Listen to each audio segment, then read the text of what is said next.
बिचा में पुलिस जी ज़्यादती के खिलाफ शहरी रोडन ते निकिरी आया। दंबूरा चौक ते सख्त नारेबाज़ी कई वई। मुख़्तलिफ़ सियासी समाजी तंजीमन, ह्यूमन राइट्स, सिविल सोसाइटी ऐं साफ़ी बिरादरी सिर ते पुलिस गर्दी के खिलाफ एहतजाजी रैली कढी वई। SHO बिचा ऐं ॿियनि खे हटाइण जो मुतालबो कयो वियो आहे।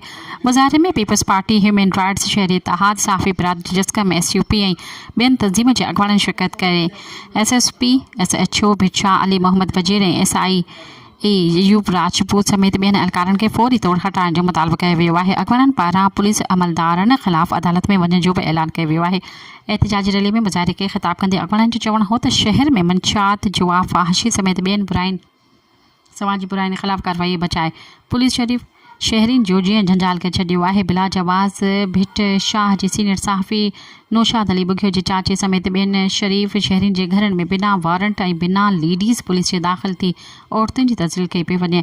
सहाफ़ी नौशाद अली बुघियो, इशाद अली समेत ॿियनि तरफ़ां पुछा करण ते बदतमीज़ी कंदे कूड़नि केसनि में फासाइण जी धमकियूं पिणु ॾिनियूं वञनि थियूं। शिकायतुनि बावजूदि SSP Matiari, DIG Hyderabad 62 police ऑफिसरनि साम्हूं बेवस बणियल आहे।